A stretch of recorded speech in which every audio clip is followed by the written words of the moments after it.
నమస్తే welcome to స్వతంత్ర news నేను ప్రియా శర్మ బులెటిన్లో ముందుగా హెడ్లైన్స్ చూద్దాం రౌస్ అవెన్యూ కోర్టులో కేజ్రీవాల్ 10 రోజులు కస్టడీ కోరిన ఈడీ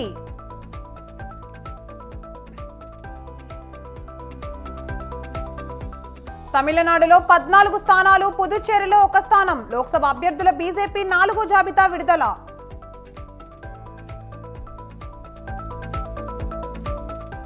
మరో 2 ఎంపీ అభ్యర్థులను ప్రకటించిన బీఆర్ఎస్ నాగర్ కర్నూలు నుంచి ఆర్ఎస్పీ మెదక్ నుంచి వెంకట్రామిరెడ్డి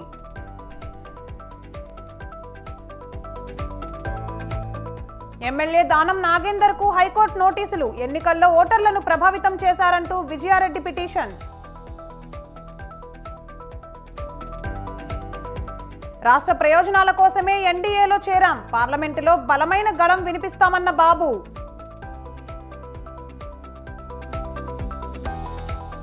డ్రగ్స్ విషయంలో బీజేపీ టీడీపీ పాత్ర ఉంది ఏపీ ప్రభుత్వంపై తప్పుడు ప్రచారం చేస్తున్నారన్న సజ్జల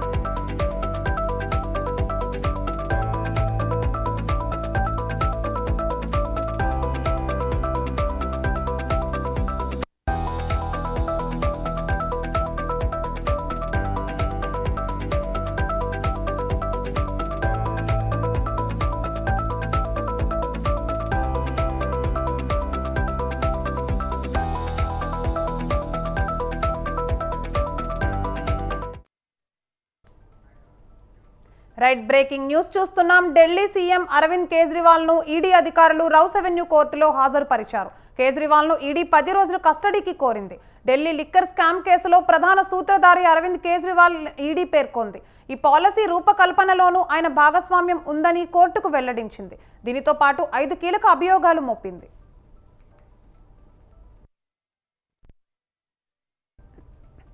ఇక లిక్కర్ పాలసీ స్కామ్ లో అరవింద్ కేజ్రీవాల్ ను కీలక సూత్రధారిగా పేర్కొన్న ఈడీ ఈ స్కామ్ లో వచ్చిన నిధుల్ని గోవా ఎన్నికల ప్రచారం కోసం వినియోగించారని ఆరోపించింది కొంతమందికి లబ్ధి చేకూర్చే విధంగా కేజ్రీవాల్ వ్యవహరించారు వాళ్ళ నుంచి పెద్ద మొత్తాన్ని డిమాండ్ చేశారు కల్వకుంట్ల కవిత నేతృత్వంలో ఉన్న సౌత్ గ్రూప్ నుంచి కేజ్రీవాల్ పెద్ద మొత్తాన్ని డిమాండ్ చేశారని పేర్కొంది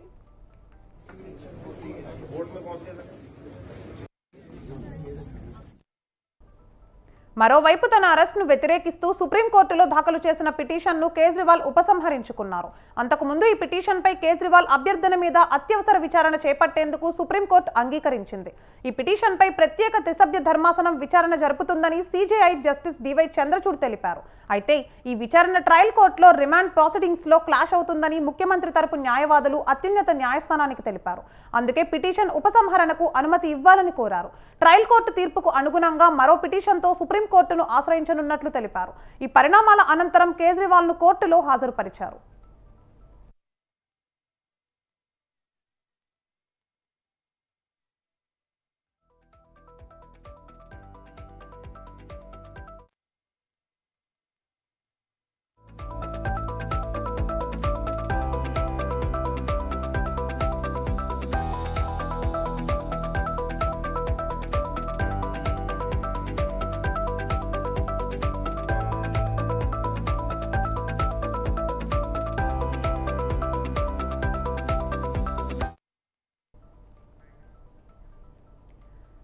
రైట్ బ్రేకింగ్ న్యూస్ చూస్తున్నాం ఢిల్లీ ముఖ్యమంత్రి అరవింద్ కేజ్రీవాల్ అరెస్ట్ ను పలువురు ప్రతిపక్ష నాయకులు ఖండించారు తన ఉద్యమంలో చేదోడు వాదోడుగా నిలిచిన కేజ్రీవాల్ పై సామాజిక కార్యకర్త గాంధేయవాది అన్నా హజారే కూడా స్పందించారు ఆమ్ ఆద్మీ పార్టీ లిక్కర్ విధానాన్ని రూపొందించి ఉండాల్సింది కాదని అన్నారు ఆయన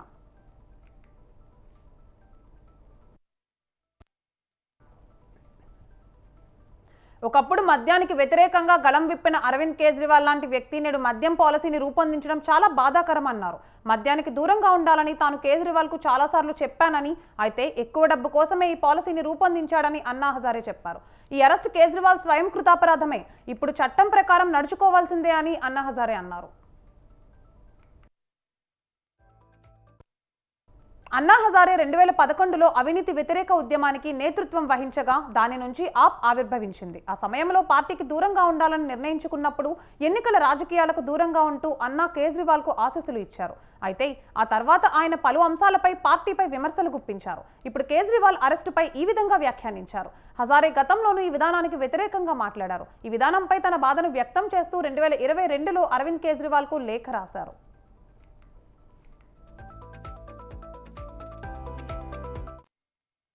केजरीवाल जैसे आदमी जो मेरे साथ काम करता था और शराब के बारे में हम लोग आवाज उठाया था, आज वो शराब नीति बना रहा है, जिससे मुझे दुख हुआ। लेकिन करेगा क्या, सत्ता के सामने कुछ नहीं कर सकता।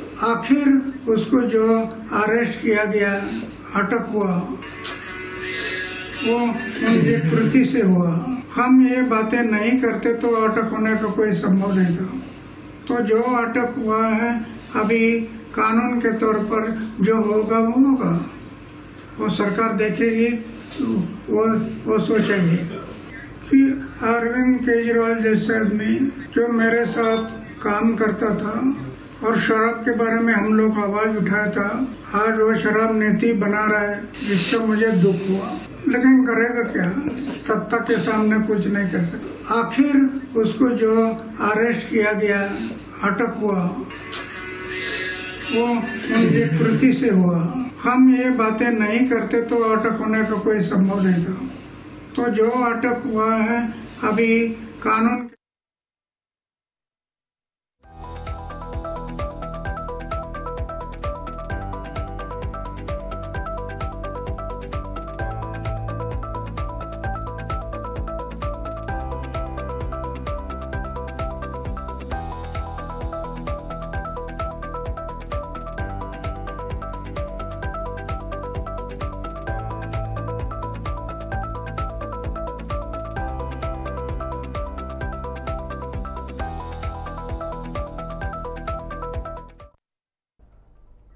రైట్ బ్రేకింగ్ న్యూస్ చూస్తున్నాం. లోక్సభ ఎన్నికలు సమీపిస్తున్న తరుణంలో కేంద్రంలో అధికారంలో ఉన్న బీజేపీ స్పీడ్ పెంచింది. తమ పార్టీ అభ్యర్థులను వరుసగా ప్రకటిస్తోంది. ఇప్పటికే 3 విడతలుగా 275 మంది అభ్యర్థుల పేర్లను ఖరారు చేసిన బీజేపీ తాజాగా 4వ విడత అభ్యర్థులను ప్రకటించింది. 4వ విడతలో 15 మంది ఎంపీ అభ్యర్థుల పేర్లను ప్రకటించింది ఆ పార్టీ హైకమాండ్. ఈ జాబితాలో ముఖ్య నేతలతో పాటు ఊహించని వ్యక్తులకు కూడా టికెట్ దక్కింది. సీనియర్ నటి రాధికా శరత్ కుమార్ కు బీజేపీ ఎంపీ టికెట్ ఇచ్చింది. విరుద్ధగర్ నుంచి ఆమె ఎంపీగా ఎన్నికల బరిలో నిలవనున్నారు.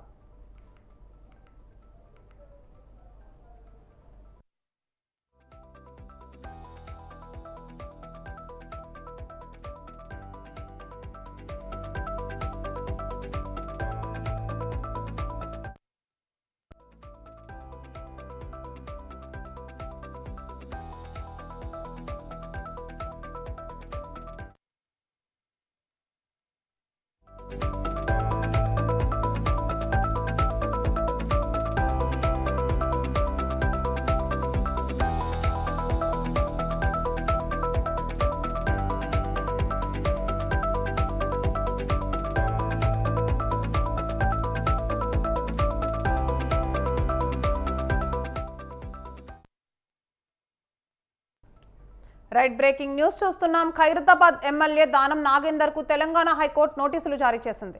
దానం ఎన్నికను రద్దు చేయాలని కాంగ్రెస్ నేత విజయారెడ్డి హైకోర్టులో పిటిషన్ దాఖలు చేశారు. ఈ రోజు హైకోర్టులో విచారణకు రాగా జస్టిస్ విజయసేన్ రెడ్డి విచారణ చేపట్టారు. పిటిషనర్ తరపున న్యాయవాది సుంకర నరేష్ వాదనలు వినిపించారు. ఎన్నికల్లో దానం నాగేందర్ ఓటర్లను ప్రలోభపెట్టారని న్యాయవాది తెలిపారు. ఓటర్లకు డబ్బులు పంపడంతో పోలీస్ స్టేషన్లో కేసులు నమోదయ్యాయని కోర్టుకు వెల్లడించారు. తన భార్య పేరు మీద ఉన్న ఆస్తుల వివరాలు నామినేషన్ పత్రాల్లో పేర్కొనలేదు అన్నారు. వాదనలకు విన్న కోర్టు వివరణ ఇవ్వాలి అంటూ ఎమ్మెల్యే దానంకు నోటీసులు జారీ చేసింది. తదుపరి విచారణను హైకోర్టు వచ్చే నెల 18వ తేదీకి వాయిదా వేసింది.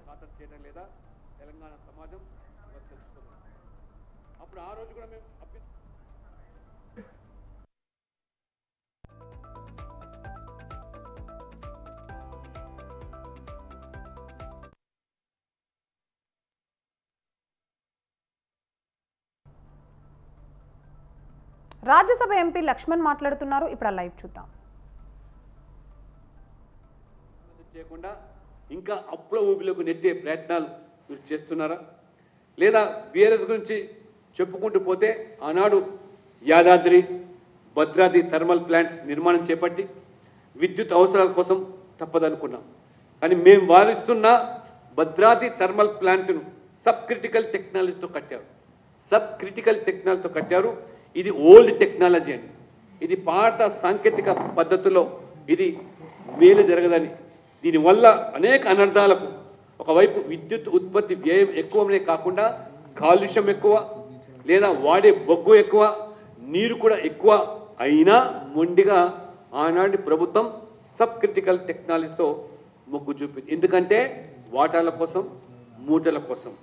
ఓవైపు మొత్తం దేశమంతా కూడా super critical, ultra super critical technology వైపు మలుతూ ఉంటే బీఆర్ఎస్ మాత్రం గత పాత పద్ధతికి మొగ్గు చూపి ఏ రకంగా తెలంగాణకు తీరని అన్యాయం చేసిందో మరి ముఖ్యమంత్రి రేవంత్ రెడ్డి గారు విద్యుత్తు మరి ఉత్పత్తుల మీద మరి వారు దృష్టి సారించాల్సి వస్తుంది. మొన్న అసెంబ్లీలో ముఖ్యమంత్రి స్వయంగా చెప్పాడు, విద్యుత్ రంగం పైన శ్వేతపత్రం విడుదల చేస్తూ ఇందులో జరిగిన అవినీతిని, పీపీఎల్ అక్రమాలను వెలుకు తీస్తామని చెప్పి ముఖ్యమంత్రి రేవంత్ రెడ్డి గారు అసెంబ్లీ సాక్షిగా వారు ప్రకటించారు. ఏమైంది మరి? ఎందుకు ఇవాళ మీరు అసెంబ్లీలో ప్రకటించిన మాదిరిగా ఈ అవకతవకల మీద, అవినీతి మీద విచారణ జరిపి బాధ్యులైన మీద చర్యలు తీసుకోవాల్సింది పోయి, లేదా విచారణ ద్వారా అవినీతి పరులను, అక్రమార్కులను హక్కున చేర్చుకొని ఆ యొక్క మరి వాటాలు పంచుకునే దానికి మరి మీరు ఈ యొక్క కాలాపన చేస్తున్నారా? ఈరోజు తెలంగాణ సమాజం తెలుసుకోబోతుంది. కాబట్టి ఇవాళ ఈ ముఖ్యమంత్రి రేవంత్ రెడ్డి గారు అన్ని ఇవాళ మేడిగడ్డ జరిగినటువంటి దాంట్లో అవకతవకల విషయంలో కానివ్వండి, లేదా ధరణిలో జరిగినటువంటి అవకతవకలు అవినీతి విషయంలో కానివ్వండి, లేదా భూమాఫియాలో జరిగిన అవినీతి అక్రమాల మీద విచారణలు, దర్యాప్తులని చెప్పి గగ్గోలు పెడుతున్నటువంటి మరి ముఖ్యమంత్రి గారు ఎందుకు ఒకటిది కూడా వెలికి తీసి బాధ్యతలు చేసి ఎందుకు చర్యలు తీసుకోవటం లేదు? ఎందుకు మీనమేషాలు లెక్క పెడుతున్నాం? తెలంగాణ ప్రజలకు అనేక అనుమానాలు వ్యక్తమవుతున్నాయి. ఆ రకంగా అవినీతి పనులతో చట్టాపట్టాలు వేసుకోవడానిక, వాటాలు పంచుకోవడానికి అనేటువంటి అనుమానాలు వ్యక్తమవుతుంది. ఇప్పటికైనా మరి ఈ ఎన్టీపీసీ మరి ఇప్పటికీ 3 ఉత్తరాలు ఈ ప్రభుత్వాలకు రాసినా మరి చీమ కూర్చున్నట్టుగా లేదు. కాబట్టి ఈ వేసవి కాలంలో ముఖ్యంగా రైతులు, గ్రామాల్లో, పల్లెల్లో పశువులకు కూడా నీరు లభించినటువంటి దుస్థితి వచ్చే ప్రమాదం ఉంది. కాబట్టి ఇప్పటికైనా కళ్ళు తెరిచి మీరు భక్తు రాజకీయాలు చేసినప్పటికీ, పీసీ అధ్యక్షునిగా ఉన్నప్పటికీ, గేట్లు తెరిచినప్పటికీ దీని మీద కూడా దయచేసి దృష్టి సారించి తెలంగాణ నుంచి, అంధకారం నుంచి ఆదుకోవాల్సిందిగా కూడా నేను ఈ ప్రభుత్వానికి, రేవంత్ రెడ్డి గారికి నేను విజ్ఞప్తి చేస్తా ఉన్నాను.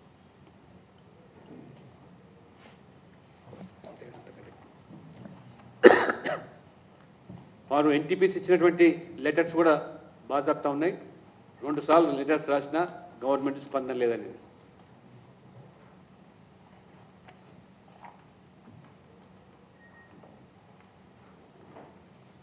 So thank you.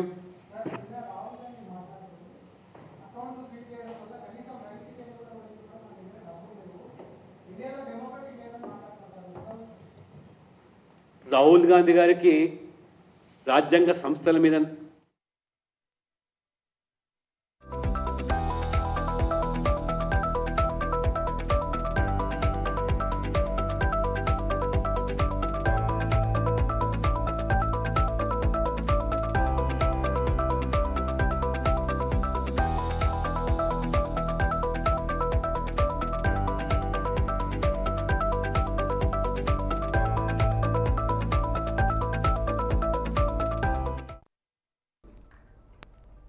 ఇక లోక్సభ ఎన్నికల నేపథ్యంలో బీఆర్ఎస్ అభ్యర్థులను ఖరారు చేసే పనిలో ఉంది బీఆర్ఎస్. ఇప్పటికే 11 స్థానాలకు అభ్యర్థులను ప్రకటించగా తాజాగా మరో 2 స్థానాలకు అభ్యర్థులను ఖరారు చేసింది. మాజీ ఐఏఎస్ అధికారి వెంకటరామరెడ్డిని మెదక్ పార్లమెంట్ అభ్యర్థిగా ఖరారు చేయగా నాగర్ కర్నూల్ అభ్యర్థిగా ఆర్ఎస్ ప్రవీణ్ కుమార్ కు అవకాశం ఇచ్చింది. రాష్ట్రంలో మొత్తం 17 పార్లమెంట్ స్థానాలు ఉండగా ఇప్పటి వరకు బీఆర్ఎస్ 13 స్థానాలకు అభ్యర్థులను ప్రకటించింది. మిగిలిన 4 స్థానాలకు కూడా త్వరలోనే అభ్యర్థులను ఖరారు చేసే అవకాశం ఉంది. ఇందులో నల్గొండ, భువనగిరి ఎంపీ స్థానాలు ఉన్నాయి. ఈ 2 స్థానాల నుంచి పలువురు నేతలు టికెట్లు ఆశిస్తున్నట్లు సమాచారం.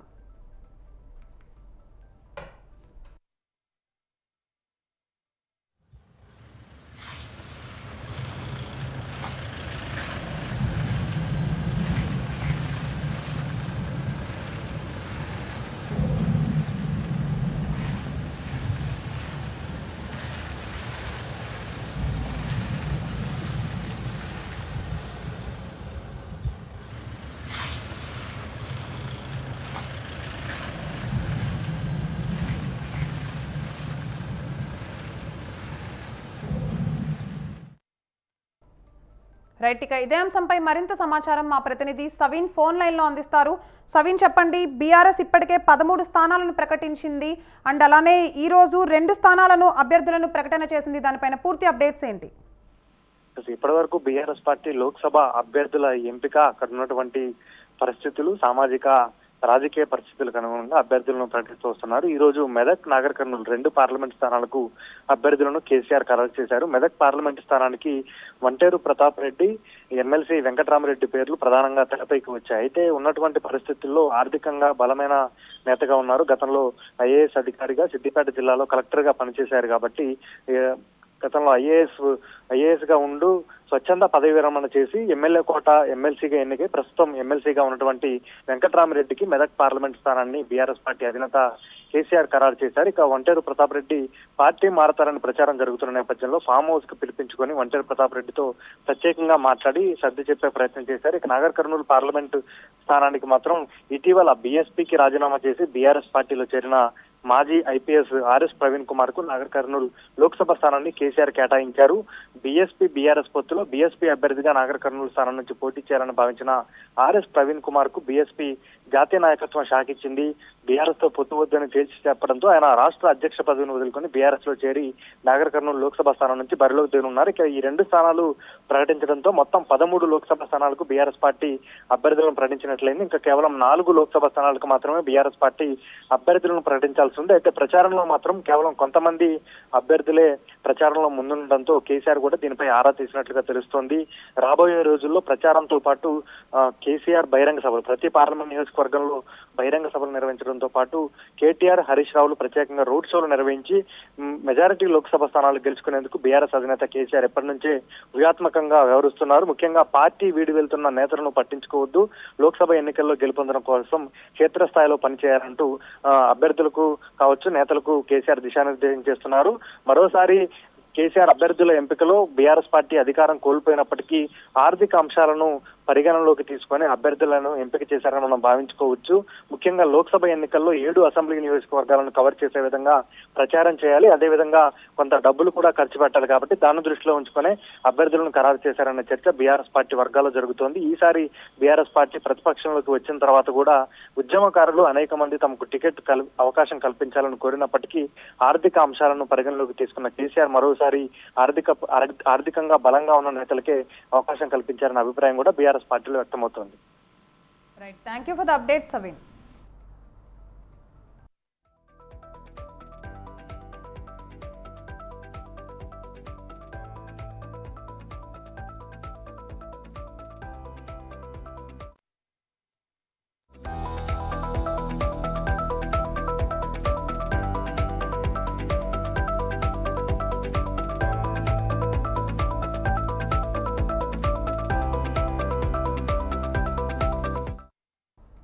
రైట్, బ్రేకింగ్ న్యూస్ చూస్తున్నాం. కాసేపట్లో గాంధీ భవన్ వేదికగా నల్గొండ పార్లమెంటు నియోజకవర్గ ముఖ్య నేతలతో సమీక్ష సమావేశం నిర్వహించనున్నారు. ఏఐసిసి రాష్ట్ర వ్యవహారాల ఇన్ఛార్జ్ దీపాదాస్ మున్షి అధ్యక్షతన సమావేశం జరగనుంది. సమావేశానికి ఉమ్మడి నల్గొండ జిల్లా కాంగ్రెస్ ఎమ్మెల్యేలు, డీసీసీ అధ్యక్షులు, ముఖ్య నేతలు హాజరు కానున్నారు.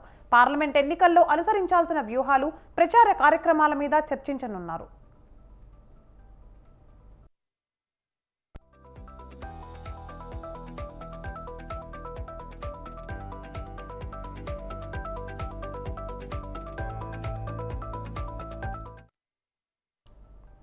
ఇక దేశంలో ఎక్కడా లేని సంక్షేమ పథకాలను ప్రవేశపెట్టిన ఘనత సీఎం జగన్కే దక్కిందన్నారు మంత్రి పెద్దిరెడ్డి రామచంద్రారెడ్డి. సత్యవేడు నియోజకవర్గంలో వైసీపీ ఎన్నికల ప్రచార సమావేశంలో ఆయన పాల్గొన్నారు. అధికారంలోకి రాగానే హామీలను మర్చిపోయే వ్యక్తి చంద్రబాబు అని విమర్శించారు. 600 హామీలు ఇచ్చి 2014లో ప్రజల్ని మోసం చేశారని ఆరోపించారు. మేనిఫెస్టోలో ఉన్న అన్నిటినీ అమలు చేసేందుకు అధికారంలోకి వచ్చిన తొలి రోజు నుంచే నడుం బిగించామని తెలిపారు. పెండింగ్లో ఉన్న మహిళా రుణాలను దశల వారీగా చెల్లించామని స్పష్టం చేశారు. ఎన్నికల ముందు చెప్పాడు, బాబు వస్తే జాబ్ వస్తుందని గోడల మీద అంతా రాశారు. యువకులందరూ ఆయనకు మద్దతు పలికారు. ఆ రోజు వారు తీరా అధికారంలోకి వచ్చిన తర్వాత పేద కుటుంబాలకు సంబంధించిన పిల్లలు ఎవరైతే కాంట్రాక్ట్ ఉద్యోగులుగా పనిచేస్తా ఉన్నారో వారిని దాదాపు 2 లక్షల మందిని తొలగించిన చంద్రబాబు నాయుడు గారి మీకు మనవి చేస్తా ఉన్నారు. మరి వారేమో ఇచ్చే అరాకొర పెన్షన్ గాని, ఇల్లు గాని జన్మభూమి కమిటీల పేరుతో తెలుగుదేశం పార్టీ కార్యకర్తలను కమిటీలో సభ్యులుగా నియమించి వారికి తోచిన తెలుగుదేశం పార్టీ నాయకులకు కార్యకర్తలకు ఇచ్చారు తప్ప ఈరోజు మన జగన్మోహన్ రెడ్డి గారు మతం చూడకుండా, కులం చూడకుండా, ప్రాంతం చూడకుండా, నాకు ఓటు వేశారా లేదా అని చూడకుండా పేదరికాన్ని కొలబద్దగా తీసుకొని పేదలందరికీ కూడా సమన్యాయం చేస్తున్న ఘనత జగన్మోహన్ రెడ్డి గారు. ఈరోజు మనం ధైర్యంగా పోయి అడగచ్చు, అయ్యా నాకు ఓటు వేయి, నేను తెలుగుదేశం పార్టీ అని చెప్పినా కూడా ప్రభుత్వం నీకు అన్ని రకాల సౌకర్యాలు అందించిందా లేదా అని తలుపు తట్టి మనం ఓటు అడిగే పరిస్థితి ఉంది. చంద్రబాబు నాయుడు ఆ రోజు ఎన్నికలు సీఎం రేవంత్ రెడ్డి బలపరిచిన అభ్యర్థి సునీత మహేందర్ రెడ్డిని భారీ మెజార్టీతో గెలిపించాలని మాజీ ఎమ్మెల్యే మైనంపల్లి హనుమంతరావు అన్నారు. అల్వాల్లో కాంగ్రెస్ కార్యకర్తల సమావేశం నిర్వహించారు. గత 10 ఏళ్లుగా బీఆర్ఎస్ నిరంకుశ పాలనను చూసి ప్రజలంతా కాంగ్రెస్ ను గెలిపించారని తెలిపారు.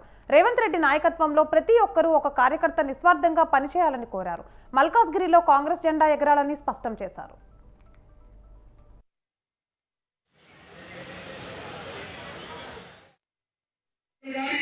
కార్యకర్తలకు ఎక్కడ కూడా గ్యాప్ లేకుండా సమాచారం కానీ కార్యక్రమం కానీ రేపటి నుంచి మనం ఎన్నికల పోరాటాన్ని ఏ రకంగా చేయాలో తప్పకుండా ప్రణాళికాబద్ధంగా మీరు నిర్వచించుకొని ప్రతి నియోజకవర్గంలో నిలబడి నిద్రాలుగా పోరాడి మార్గాన్ని సునీతమ్మ గారిని గెలిపించాలని చెప్పి అందరినీ ప్రార్థిస్తున్నాం. తప్పకుండా మన ఎన్నికల్లో తలబడ్డటువంటి అభ్యర్థులు కానీ ఈ 10 సంవత్సరాలు టీఆర్ఎస్ కి వ్యతిరేకంగా కాంగ్రెస్ పార్టీని గెలిపించడానికి అహోరాత్రులు పనిచేసినటువంటి మీ అందరికీ సముచితమైనటువంటి స్థానం ఈ రాష్ట్ర ప్రభుత్వంలో ముఖ్యమంత్రి గారి ద్వారా మీకు కల్పించేటటువంటి బాధ్యత పార్టీలో నేను తీసుకుంటానని చెప్పి కూడా మీకు ఈ సందర్భంగా మనం చెప్తున్నాం. అందరి దృష్టి ఆ నియోజకవర్గం మీదే. అక్కడ ఏం జరగబోతోంది, ఏ పార్టీకి విజయ అవకాశాలు ఉన్నాయి, రాష్ట్రమంతా ఇప్పుడు ఇదే చర్చ. కాకినాడ జిల్లా పిఠాపురం నియోజకవర్గం ఇప్పుడు హాట్ టాపిక్ గా మారింది. ఈ నియోజకవర్గం నుండి పవన్ కళ్యాణ్ పోటీ చేయడంతో విజయ అవకాశాలు ఎవరిని వర్తిస్తాయి అన్న ఆసక్తిగా చూస్తున్నారు జనాలు. ఓవైపు వైసీపీ దూకుడు పెంచి అన్ని వర్గాలకు కలుపుకుపోయే ప్రయత్నాలు చేస్తుంటే మరోవైపు జనసేన వర్గాల్లో నైరాశ్యమే కనిపిస్తోంది. వైసీపీ అభ్యర్థి వంగా గీత తన ప్రచారాన్ని ప్రారంభించినా జనసేన నేతలు ప్రచారాన్ని ఇంకా ప్రారంభించనే లేదు. పవన్ కళ్యాణ్ వారాహి యాత్రతోనైనా జనసేన వర్గాల్లో ఉత్సాహం వస్తుందని నేతలు భావిస్తున్నా పిఠాపురం రాజకీయ పరిస్థితిపై మా ప్రతినిధి నవీన్ రాజ్ అందిస్తున్న గ్రౌండ్ రిపోర్ట్. చుట్టూనే తిరుగుతున్నాయి. అన్ని రాజకీయ పార్టీలు ఈ నియోజకవర్గం మీద దృష్టి కేంద్రీకరించాయి. జనసేన అధినేత పవన్ కళ్యాణ్ ఈ నియోజకవర్గం నుంచి పోటీ చేస్తారని ప్రకటించిన తర్వాత వైసీపీ మాత్రం దూకుడు పెంచిందనే చెప్పొచ్చు. ఒక విధంగా చూస్తే జనసేనలో నైరాశ్యం కనిపిస్తుంటే వైసీపీలో జోష్ కనిపిస్తుందనే చెప్పొచ్చు. జనసేన అధినేత పవన్ కళ్యాణ్ పిఠాపురం నుంచి పోటీ చేస్తారని ప్రకటించారే తప్ప ఈ నియోజకవర్గం వైపు ఆయన రాకపోవడం, జనసేన నేతలు ఎవరో కూడా ప్రచారంలో పాల్గొనకపోవడం కూడా ఆ వర్గాల్లో నైరాశ్యం కనిపిస్తుంటే వైసీపీకి సంబంధించిన నేతలు, ముఖ్య నేతలు కూడా ఈ నియోజకవర్గాన్ని చుట్టుముట్టి అన్ని వర్గాల్ని తమ వైపు తిప్పుకునేందుకు అస్త్రశస్త్రాలను అయితే వినియోగిస్తున్న పరిస్థితి ఉంది. సీఎం జగన్మోహన్ రెడ్డి కూడా ఈ నియోజకవర్గం మీద దృష్టి కేంద్రీకరించి కినుకు వహించిన ఎమ్మెల్యే పెండుం దొరబాబును కూడా పిలిపించి ఈ నియోజకవర్గంలో వైసీపీ గెలవాలి, నీదే బాధ్యత అని కూడా ఆయన చెప్పడంతో దొరబాబు కూడా వైసీపీ విజయాన్ని కృషి చేస్తానని చెప్పడం జరిగింది. అదేవిధంగా గత ఎన్నికల్లో జనసేన నుంచి పోటీ చేసిన మాకినీడి శేషకుమారి ఆ పార్టీకి దూరంగా ఉండడంతో ఆమెను కూడా జగన్మోహన్ రెడ్డి పిలిపించుకుని వైసీపీ గెలుపుకి మీరు కృషి చేయాలని చెప్పేసి ఆమెను కూడా కోరడం జరిగింది. ఇలా వైసీపీకి సంబంధించిన అగ్ర నేతలు కూడా ఈ నియోజకవర్గంలో దృష్టి కేంద్రీకరించారు. కానీ జనసేనకు సంబంధించిన ఏ విధమైన ప్రచారం జరగడం లేదు. అదేవిధంగా జనసేనకు సంబంధించిన ఇన్ఛార్జ్ కూడా ఈ నియోజకవర్గంలో ప్రచారం చేయకపోవడంతో కొంచెం నైరాశ్యం కనిపిస్తుందని చెప్పొచ్చు. అదేవిధంగా వైసీపీకి సంబంధించిన అభ్యర్థి వంగా గీత అయితే 4 రోజుల క్రితమే ఇక్కడ ప్రచారం ప్రారంభించారు. అన్ని వర్గాలను కలుపుకుని ముందుకు వెళ్తున్నారు. కానీ పవన్ కళ్యాణ్ రాకపోవడంతో కొంచెం ఇక్కడైతే కనుక ఇబ్బందులు అయితే కనిపిస్తున్నాయి అని చెప్పేసి ఆ జనసేనకు సంబంధించిన నేతలు అయితే చెప్తున్నారు. అయితే జనసేన అధినేత పవన్ కళ్యాణ్ ఈ నియోజకవర్గం నుంచి వారాహి యాత్ర, పాదయాత్ర తర్వాత ఈ ప్రజల్లో ఏ విధమైన కదలిక వస్తుంది, రెండు పార్టీల మధ్య పోటీ ఏ విధంగా ఉండబోతుంది అనేది వేచి చూడాల్సిన పరిస్థితి. ఇది తాజా పరిస్థితి. కెమెరామెన్ సత్యతో నవీన్, స్వతంత్ర న్యూస్, కాకినాడ నుంచి. రాజంపేట ఎమ్మెల్యే మేడ మల్లికార్జున్ రెడ్డి ప్రస్తుత ఎమ్మెల్యే అభ్యర్థి అమర్నాథ్ రెడ్డి ఇసుక దందా వల్లే అన్నమయ్య ప్రాజెక్టు తెగిపోయిందని ఆరోపించారు రాజంపేట జనసేన ఇన్ఛార్జ్ అధికారి దినేష్. ఈ ఇద్దరు నేతల ధన దాహానికి సామాన్య ప్రజలు బలైపోతున్నారని ఆయన నిప్పులు చెరిగారు. అన్నమయ్య ప్రాజెక్టు తెగిపోతే అక్కడి నిర్వాసితులకు ఇంతవరకు పక్కా గృహాలు కట్టించలేని దౌర్భాగ్య స్థితిలో ప్రస్తుత నాయకులు ఉన్నారని ఆయన మండిపడ్డారు. రానున్న ఎన్నికల్లో రాజంపేటలో కూటమి సత్తా చాటుతుంది అన్న జనసేన రాజంపేట ఇన్ఛార్జితో మా కడప ప్రతినిధి శ్రీకాంత్ ఫేస్ టు ఫేస్. నేపథ్యంలో కూడా కడప జిల్లాలో కూడా రాజకీయాలు వేడెక్కాయి. ఈ నేపథ్యంలోనే ఇప్పటికీ కొన్ని సీట్లు ప్రకటించిన తర్వాత కూడా ఖచ్చితంగా జిల్లాలో జనసేనకు సంబంధించి రాయంపేట సీటు కూడా కేటాయిస్తారని చెప్పేసి కూడా ఎన్నో ఊహాగానాలు ఇప్పటికి కూడా ఇటు అధిష్టానాలు కూడా ఆ టికెట్ను లేట్ చేస్తున్న నేపథ్యం. ఇప్పుడు ఇదే అంశంపై మనతో మాట్లాడడానికి జనసేన రాజంపేట ఇన్ఛార్జ్ దినేష్ మనతో పాటు ఉన్నారు. నాకు చెప్పండి, మొత్తాన్ని చూసుకుంటే అందరూ ఊహించిన విధంగానే జిల్లాలో రాయంపేట టికెట్ వస్తుందని చెప్పేసి కూడా అందరూ ఆశించారు. కానీ ఇప్పటికీ అధిష్టానం కానీ ఇటు టీడీపీ మొత్తం పొత్తులో భాగంగా వస్తుందని ఆశించిన ఇప్పటికి టికెట్ లేట్ అయింది. ఎందుకు కారణం అనుకుంటారు? మీరు చూస్తున్నారు రాష్ట్రంలో జరుగుతున్న పరిణామాలు. రాజశేఖర రెడ్డి వాళ్ళ అబ్బాయి జగన్మోహన్ రెడ్డి ఎలా చేస్తున్నాడో వాళ్ళ అరాచకాన్ని దించాలంటే ఖచ్చితంగా కూటమిలో అభ్యర్థుల్ని వాళ్ళు ఇటు కడప జిల్లా అయినా అటు ఈస్ట్ వెస్ట్ గోదావరిలో అయినా క్యాండిడేట్ల సెలక్షన్లో ఇటు జనసేన పార్టీ అధ్యక్షుడు పవన్ కళ్యాణ్ గారైనా అటు చంద్రబాబు నాయుడు గారైనా ఇద్దరు ఆచితూచి వ్యవహరిస్తున్నారు. సో ఖచ్చితంగా కడప జిల్లాలో కూడా ఎప్పుడు కడప జిల్లా మాది అని చెప్పుకుంటే జగన్మోహన్ రెడ్డిని ఈసారి ఖచ్చితంగా ఇంటికి తరమాలనే ఉద్దేశంతో క్యాండిడేట్లని కరెక్ట్గా సెలెక్ట్ చేస్తున్నారు. ఆ నేపథ్యంలోనే ఖచ్చితంగా రాజంపేట జనసేనకి ఇస్తారని భావిస్తున్నాం. 2-3 రోజుల్లో ఖచ్చితంగా డెఫినెట్గా అనౌన్స్ చేస్తారని భావిస్తున్నాం. మొత్తాన్ని చూసుకుంటే రాజంపేట నియోజకవర్గం అంతా కూడా నువ్వు ప్రజల్లోకి వెళ్ళేసి తిరిగిన పరిస్థితి అయితే ఉంది. ఎందుకంటే ప్రజల నుంచి కూడా ఎటువంటి స్పందన ఉంది? ఖచ్చితంగా ఈసారి రాజంపేటలో అటు జనసేన అభ్యర్థి అయినా టీడీపీ అభ్యర్థి అయినా భారీ మెజార్టీతో ప్రజలు మమ్మల్ని నీరాజనాలు పడతారు.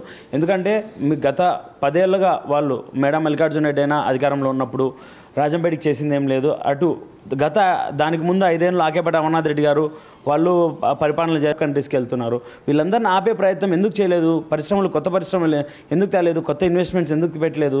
సో దీని అంతా భావం ఏంటంటే ఇక్కడ వీళ్ళు స్థానికంగా ఉన్న శాసనసభ్యుడు వాళ్ళ స్వలాభం కోసం జిల్లా కేంద్రం వేరే ఊరికి పోతే వీళ్ళకు ఒక ప్యాకేజ్ ముడుతుందనే ఉద్దేశంతో వాళ్ళు వెళ్ళిపోనీలే, మనం డబ్బు తీసుకొని సైడ్ అవుదామనే ఉద్దేశం ప్రజలందరూ గమనించారు. ఖచ్చితంగా భారీ మెజార్టీతో అభ్యర్థిని గెలిపిస్తారని మా నమ్మకం. కానీ చూసుకుంటే ఎప్పటి నుంచో గత 2 పర్యాయాలు కాకుండా ముందు నుంచి కూడా రాజంపేట అంటే బల్జల్కే ఆ స్థానాన్ని కేటాయిస్తూ ఇటు ఇరు పార్టీలు కూడా చేస్తున్నాయి. కానీ ఇటీవల రాజకీయ పరిణామాల్లో కూడా అది రెడ్డి సమాజ వర్గాన్ని కూడా కేటాయించిన పరిస్థితి. ఈసారి ఖచ్చితంగా బల్జల్కి సీట్ వస్తుందని ఆశిస్తున్నారు. రాష్ట్రంలో కూడా అత్యధిక శాతం బీసీ తర్వాత ఓట్ బ్యాంక్ ఉన్న దానికి ఇటు అన్నమయ్య డ్యామ్ కానీ ఇటు పించా డ్యామ్ కానీ ఈ సంబంధించిన వరదల్లో కూడా పూర్తిగా కొట్టుకోపోయిన పరిస్థితి. ఇలాంటి సమస్యలు కూడా మీరు మీ అధిష్టానం దృష్టికి తీసుకెళ్ళి రానున్న ఇప్పుడు మీ పార్టీ వచ్చిన తర్వాత కూడా ఆ సమస్యలపై కూడా మీరు దృష్టి కేంద్రీకరించబోతున్నారు. ఖచ్చితంగా చేస్తాము. 2021లో డ్యామ్ తెగిపోయిన రోజు ఇప్పటికి కూడా మాకు బాగా గుర్తు. వీళ్ళు చేసిన ఇసుక దందాకి రాబోయే ప్రభుత్వం ఏర్పడిన మొట్టమొదటి సంతకం మేము ఆడ ఎవరైతే వరదల్లో ఇల్లులు కోల్పోయిన వరకు ఉన్నారో వాళ్ళకి గృహాలు నిర్మించి ఫస్ట్ సంతకం దాని మీద పెడతామని మేము తెలియజేసుకుంటున్నాం. మొత్తాన్ని చూసుకుంటే అన్నీ ఇప్పుడు 2-3 రోజుల్లో కూడా ప్రకటన రానున్న నేపథ్యంలో మీ అధ్యక్షుల వారి దగ్గర నుంచి కూడా జనసేన టికెట్ ఏమన్నా కేటాయించబోతున్నారు పొత్తులు అని చెప్పేసి ఏమన్నా సంకేతాలు వచ్చాయా? ఖచ్చితంగా చెప్పారు. మనకు పార్టీ తరపు నుంచి మనకు అఫీషియల్గా అయితే అనౌన్స్ అవ్వలేదు. కానీ ఖచ్చితంగా మీరు గ్రౌండ్ వర్క్ చేయండి. ఇద్దరూ కలిసి అభ్యర్థి ఎవరైనా పక్కన పెడితే మాకు 1.5 సంవత్సరం నుంచి మనం ఎప్పుడైతే పొత్తు ఖరారైందో 6 నెలల ముందు నుంచి కూడా మాకు చెప్తూ వస్తున్నారు ఏంటంటే ప్రజల్లో నిత్యం ఉండండి. అందులో అఫీషియల్గా అనౌన్స్ అయినాకనే మాకు కూడా కొంచెం ధైర్యం ఉంటుంది. కాబట్టి అఫీషియల్గా అనౌన్స్ అయినంత వరకు మేము కూడా వెయిట్ చేయాల్సి ఉంది. దాన్ని చూసుకుంటే ఇటు వైసీపీ కూడా అమర్నాథ్ రెడ్డిని కూడా ఇప్పటికే అభ్యర్థిని ప్రకటించిన నేపథ్యంలో ఖచ్చితంగా రాజంపేటలో కూడా ఉమ్మడిగా మీరు కూటమి కూడా ఉమ్మడిగా ఏర్పడి కూడా గెలవబోతున్నారా? ఆకేపేట అమర్నాథ్ రెడ్డి గారికి ఒకే విషయం చెప్పదలుచుకున్నాం. వాళ్ళ ఇంటి వెనకాల ఫామ్ హౌస్ పెట్టుకొని గుర్రాలు పెట్టుకున్నాడు. ఈసారి ప్రజలందరూ చూసినారు, ఆ ఊరి నుంచి కూడా తరిమే పరిస్థితి వస్తుంది. ఎందుకంటే ఆయన డ్యామ్ తెగిపోవడం ముఖ్య బాధితుడు ఆయనే. ఆయన ఇసుక దందా, ఇసుక రీచుల కోసం చేసుకున్న నిర్లక్ష్యమే వాళ్ళ ప్రాణ నష్టం. ఆయనవి దౌర్జన్యాలు, దందాలు అన్ని మూట కట్టుకొని గంపగుత్తగా తీసుకొని వాళ్ళ బ్యాచ్ అంతా వెళ్ళిపోవాల్సింది తరుణం ఉంది, ఆసనమైంది. ఈసారి 2024లో మేము కాదు ప్రజలే ఆయనకు బుద్ధి చెప్తారు. 30-40 వేల మెజార్టీతో మమ్మల్ని గెలిపిస్తారు, భారీ మెజార్టీతో గెలిపిస్తారు. కడప జిల్లాలో మొదట గెలిచిపోయేది రాజంపేట సీటే. అది ఆకేపేట అమర్నాథ్ రెడ్డి ఓటమే, గుర్తుపెట్టుకోవాలి. ఈసారి ఆయన్ని ఇంటికి పంపించే బాధ్యత మేము తీసుకుంటాం. ఇది మొత్తానికి చూసుకుంటే రాజంపేట నియోజకవర్గానికి సంబంధించి కూడా ఖచ్చితంగా ఈసారి ఆకేపాటి అమర్నాథ్ రెడ్డిని ఓడించి కూడా కడప జిల్లాలో కూడా మొట్టమొదటి స్థానం కూడా రాయంపేటలో దాదాపు 20,000 నుంచి 30,000 మెజార్టీతో కూడా ఇట్లా ఉమ్మడి అభ్యర్థి ఎవరైనా కానీ అంతా కలిసి పనిచేసి కూడా 30,000 మెజార్టీతో కూడా గెలిపిస్తామని చెప్పేసి కూడా రాయంపేట జనసేన ఇన్ఛార్జ్ అధికారి దినేష్ చెప్పుకోవాల్సిన పరిస్థితి. కెమెరా పర్సన్ శ్రీహరితో శ్రీకాంత్, స్వతంత్ర న్యూస్, కడప. ఇక ఇవి ఇప్పటివరకు ఉన్న updates. For more updates keep watching స్వతంత్ర న్యూస్.